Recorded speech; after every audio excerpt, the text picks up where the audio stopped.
I am passages. And this morning we're looking at where Jesus declares that I am the bread of life. That Jesus makes this declaration in his own words this morning.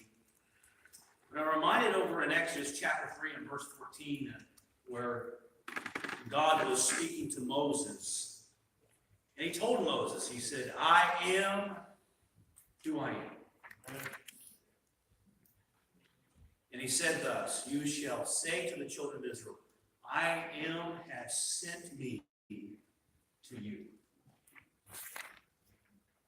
You know, this morning as we're looking here in John chapter 6, you'll find in the opening portions of that chapter where Jesus performs one of the greatest miracles, the feeding of the 5,000. I mean, apart from the resurrection story, this miracle is recorded in all four of the Gospels. You'll find that it is just a manifestation of God's power and love, and it's through the life of Jesus that this is displayed. We find that some of the events that were happening prior to this taking place, Jesus had just received news about John the Baptist being beheaded, being killed, and it was all because of John encountering this couple and denouncing their sin, and because of that confrontation, we find that John had suffered such tragic death. But here Jesus is, after receiving the word of all of this, and here he is, he gets away to a place to pray. He desired to just get to a place that was quiet, alone, and the crowds were following him. And you'll note here in the scriptures this morning, and you'll kind of pick up there in verse 5 in John chapter 6, I mean, you'll find there that Jesus looked out on the crowds with compassion. You know, I've come to realize that even in our day, that we need to have eyes of compassion. Amen. That we need to be the church. But we find that as Jesus looked on to the crowds with compassion, Jesus turned to his disciples. He turned to Philip there in verse 5. And it says there, then Jesus lifted up his eyes and seeing a great multitude coming toward him, he said to Philip, where shall we buy bread that these may eat? I mean, think about it in the church. I mean, over the time and throughout ministry, and I don't know about you, but some of you here have never had the benefit of sitting on a board and talking about ministry and the finances and all of those types of things. But here we find that Jesus is he's having a board meeting here. He is saying essentially, hey guys, what are we to do? Here are these people. They need to be fed and we need to feed them. So what's the answer, Phil? What are we going to do? And you'll find there, Jesus already knew what he was going to do. Isn't that great? I mean, Jesus always knows what he's going to do. And I'm here to tell you this morning, he wants to do that through me and you. Right? Through us, the church. And we find that, Philip, his response was 200 denarii. He says, which is, we find that one denarii was considered a day's wages in that day. So we find that he says 200 days' wages couldn't buy enough food for these people. We're always quick to move and say, well, we just can't afford it. We don't have the resources to do it. I mean, we're always quick to go there. I mean, it's just kind of odd that we go there, but I'm here to tell you this morning, Jesus says, I am the great I am. I am the bread of life. And then Jesus is saying here in this passage, we find that the disciples, hey, they decided finally, hey, we got to do something here. Here, Jesus, he's getting kind of upset. And we find he goes out and he finds this boy's lunch. 5 loaves, 5 barley loaves. That was that was cheap white bread. Okay? It wasn't the nice wheat loaves that you buy, but it was the cheap bread. So here he finds 5 loaves, 2 fish. And we find here that, the conclusion is, Andrew comes back, and here he is. He says, hey, I got this lunch. In verse 9, he says, I got this lunch here, but you know what? What can we do with this? Do we not sing that song, little as much when God is in it? It's always about what we don't have. It's always about the resources, the lack of resources, what we don't have, or what we can't do, or we can't do this, and we can't do that. And I'm here to tell you, do we not serve a mighty God? I mean, constantly, it's just kind of like, well, we can't do this or we can't do that. But we find here, Jesus, he comes to the conclusion, and, the disciples are like, well, we have little resources, and we can't do nothing with this. So Jesus instructs them. He says, okay, here's what I want you to do. Have everybody go and sit down in groups, and I'm going to take care of this. Amen. And he looks to the Father, takes that 5 loaves, 2 fish, and he prays a blessing upon it. And then you'll find that the outcome, we find that Jesus instructs them there to sit down, and the Bible says there that there were 5,000 men, and we know that wherever there's men, there's women and children. So there was approximately, commentators say there was probably 15,000 people there. So here, 5 loaves, 2 fish. Remember, little as much when God's in it. And he prays, and he blesses it, and he begins to break it and distribute it. And the Bible says, I don't know about you this morning, but it kind of excites me. It says in verse 11, it says, they ate as much as they wanted. They ate, and they ate, and they ate, until their bellies were filled. and then you'll find that after that, then in verse 12, Jesus even instructed them to go out and pick up all the fragments. He didn't want anything lost. So here the disciples are. They gathered up 12 baskets of remains. It was enough for another day's journey. And we're always saying, well, we just can't do this. We can't afford to do this. I'm here to tell you, you can't afford not to do it. You see, God has gifted us, and he has given us with resources, but the problem is we're just a little bit stingy, and we're used to doing things a certain way, and and if it's not done the way I want it, or if it's not the style of music I want, then I don't want to be a part of it, and we're so split about things. But I'm here to tell you today, it's not about my ways or your ways, it's about you. And that's why the church is so dysfunctional. And folks, we need to understand that God wants to bring his redeeming grace and mercy into our lives. He wants to bring about transformation. But what we need is a fresh encounter with the great I am. Amen. And understand that, the church is all about mission. It's all about transformed lives. It's about making an impact in future generations and helping us to grow in the grace and the knowledge of the Lord, and keep fighting the good fight of faith, and loving people, and loving one another. And folks, I'm telling you this morning, I'm tired of some of the old stuff. And I'm ready to move on and keep on keeping on. Amen? The church, we need to be revitalized. And we find that Jesus, after he instructed them to sit down in groups, and we find that they ate as much as they wanted, and then Jesus had them conserve the leftovers and gathered up 12 basketfuls, and it was enough for all of them for their next journey. But we find here that the outcome of this miracle, the news spread like wildfire. News, you know what? Good news travels fast, but so does bad news. I always constantly share with you guys, as the church, you carry 2 buckets. One has water, one has gasoline. When bad news comes around, you're to take the water bucket and put the fire out. Don't be a part of the enemy's ploy. He is a father of lies. He comes to divide and bring division, and that's not of God. And we need to be the church, and we find that the outcome of this miracle was the word got out about Jesus, and Jesus, this miracle worker in verse 14. And then the crowds, you'll find in verse 15, that, hey, the crowds wanted to make him king. That they were going to take him by force.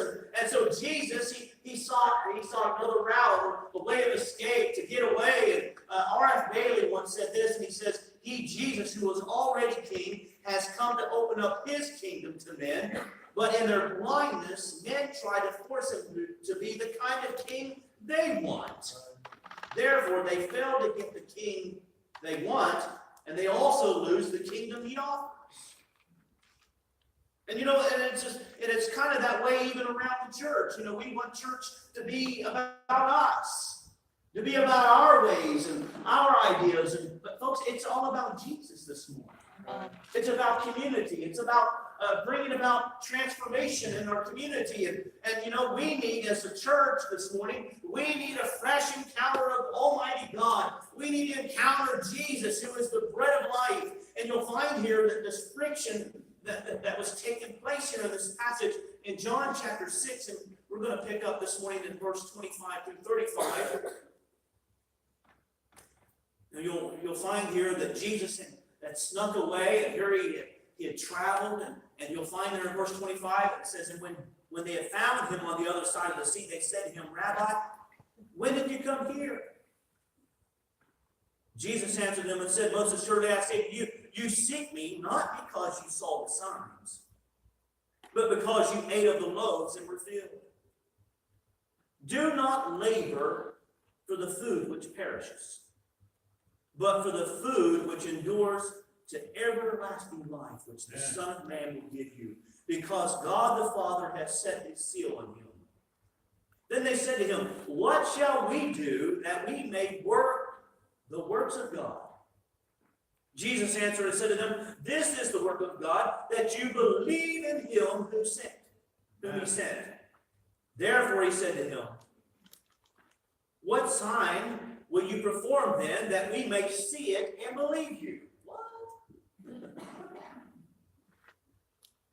What works will you do?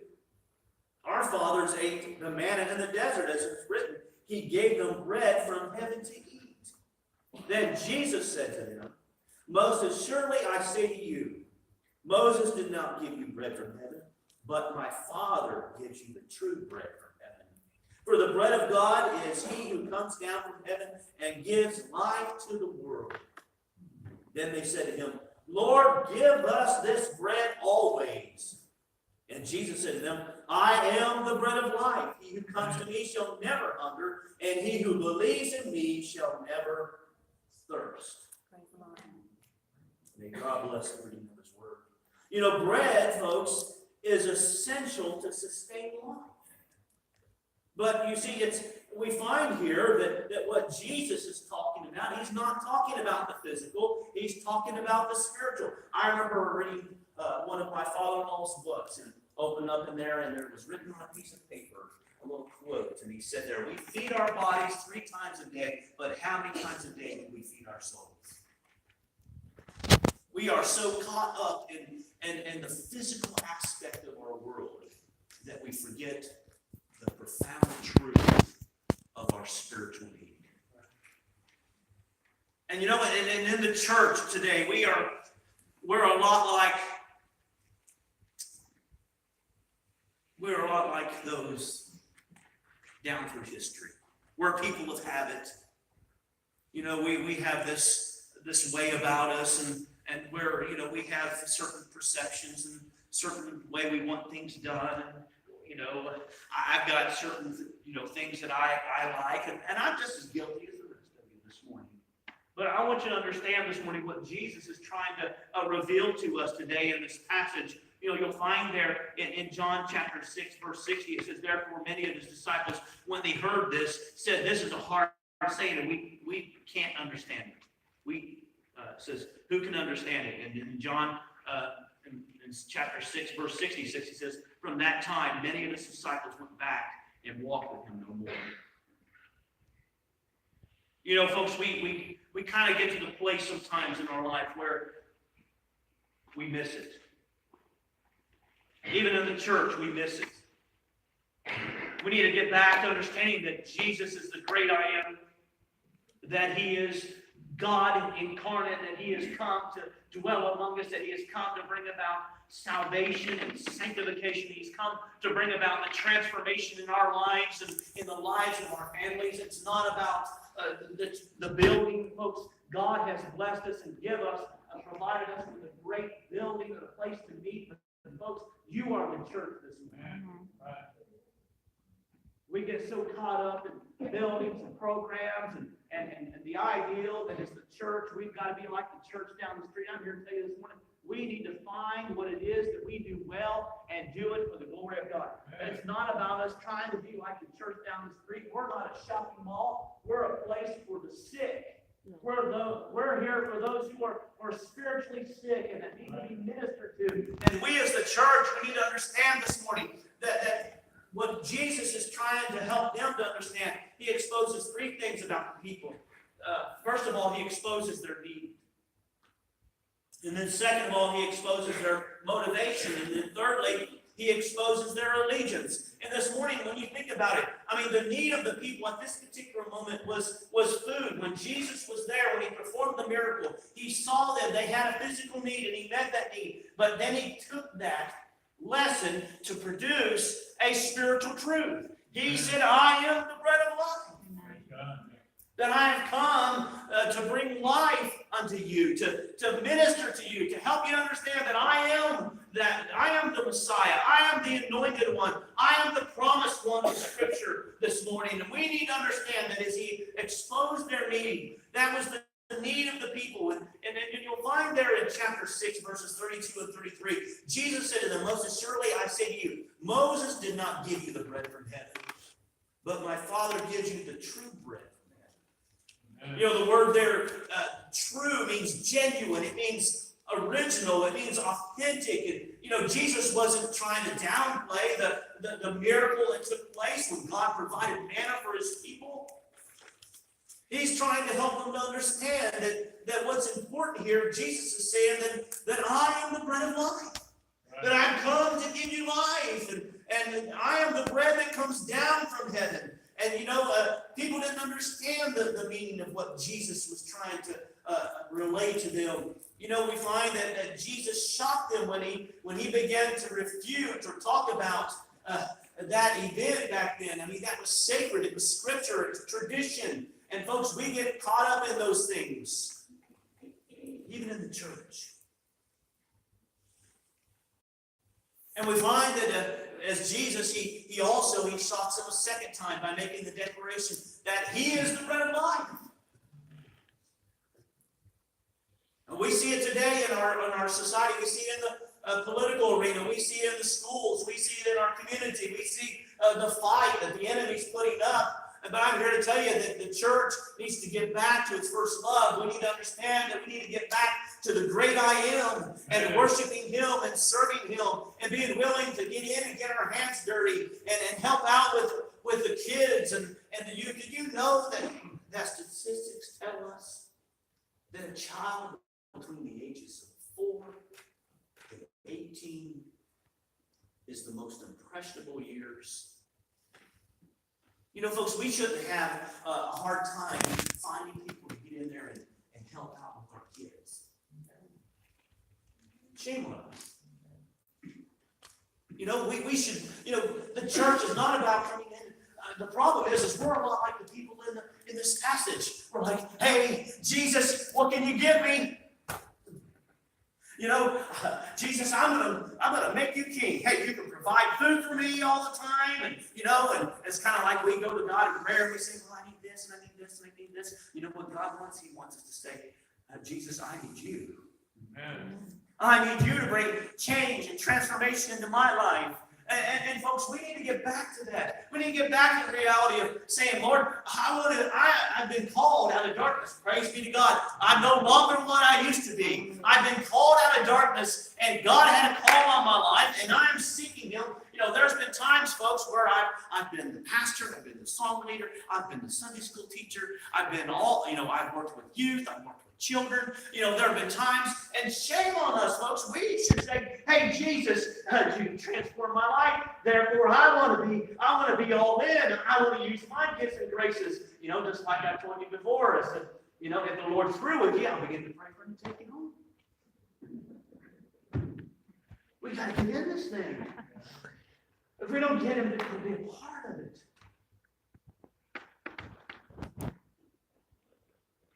We're always, Jesus exposed their need. Their need was food. He met that physical need. But you see, the church is not about meeting your needs. We kind of get caught up in that. No, it's too cold in here. It's too hot. Huh? I think I'm going to talk to the church board about getting some snuggies to put in their coat. We'll have snuggies Sunday. That'd be cool, wouldn't it? But anyway. But seriously, what would happen in the church if everybody would say, I'm in. I want to be a part of the mission. Instead of saying, well, my needs aren't being met. I was sick and had an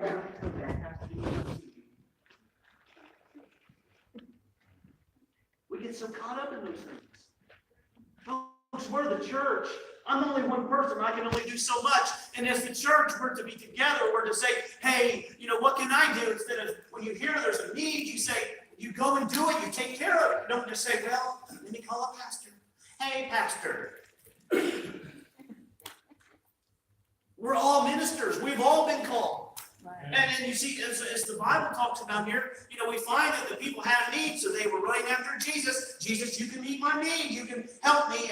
And you see, Jesus says, hey, you only seek me because I fed you, because I gave you physical food. And you see, folks, the church is not about just receiving. Right. It's about us getting actively involved, taking part. And you'll find here in the scriptures that you'll find that Jesus exposes their motivation. There in John chapter 6, verses 26 through 29, he says, Jesus answered them and said, most assuredly, I say to you, you seek me not because you saw the signs, but because you ate of the loaves and were filled.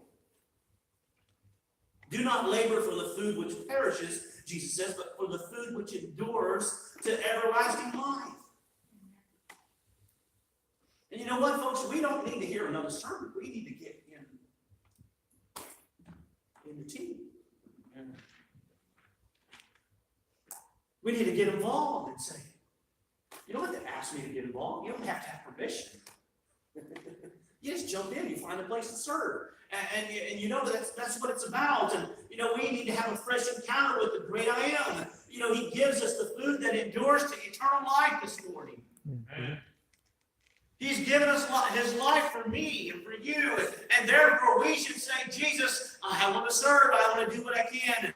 And you'll find that lastly, Jesus exposes their allegiance. You'll find that they were looking for the benefits that they could get from Jesus, not the relationship that they can have with him. Jesus answered them there in verse 27. He said there, do not labor for the food which perishes, but for the food which endures to everlasting life. The people weren't interested in hearing the truth. And that's one of the issues of the American church. We don't want to hear the truth. We want feel-good sermons. We want have our ears tickled. The Bible says in the last days, many shall wax cold. We're seeing it. We're seeing it today. We're seeing evidence today that we're just, why is it that, on Sunday morning we have a crowd and then throughout the week we have a few? Now, I'm not trying to throw guilt on you this morning. Please don't take that wrong. But being a Christian is Sunday, Monday, Tuesday, Wednesday, Thursday, Friday, Saturday, 7 days a week, 24/7. It's living for Jesus. God.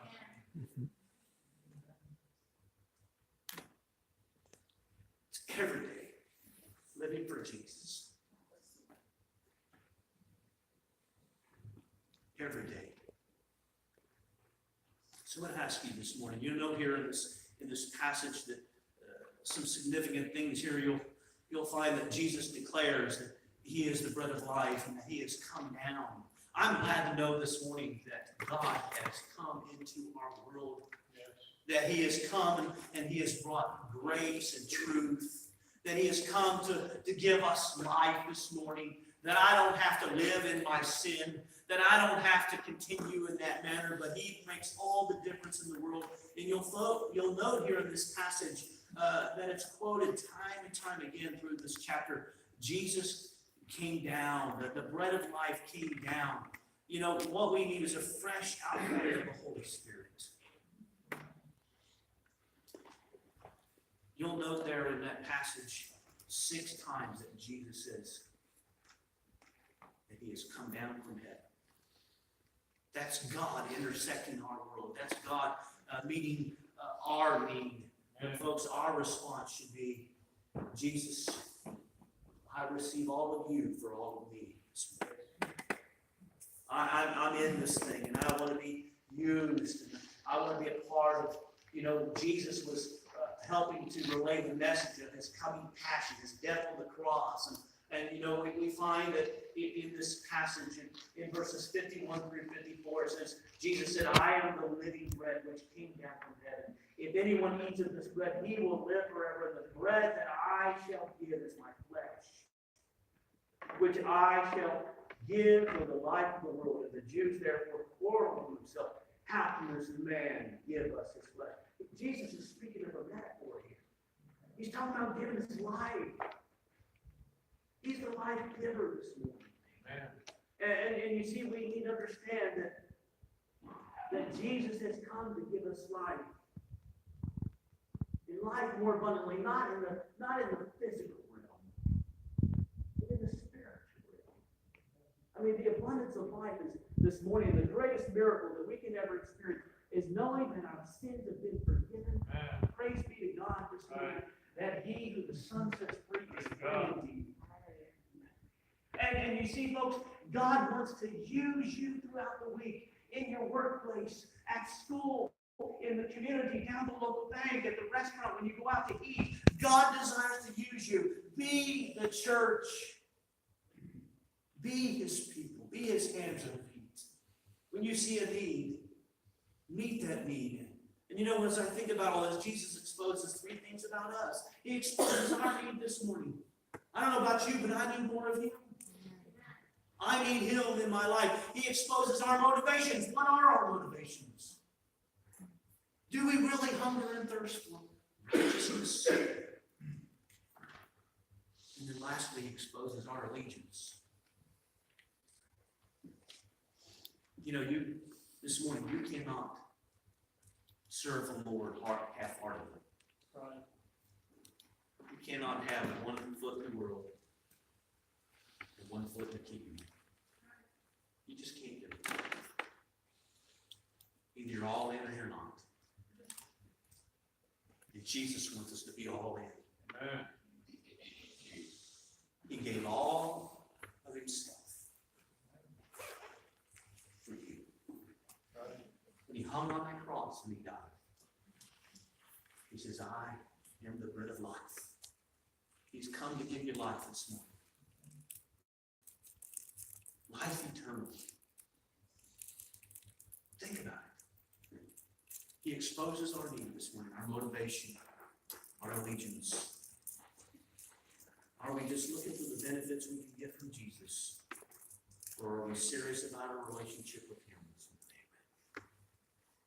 If you are, you'll say, Jesus, I'm all in. Amen. I'm all in. I want to invite you to stand with us this morning as we wrap this up.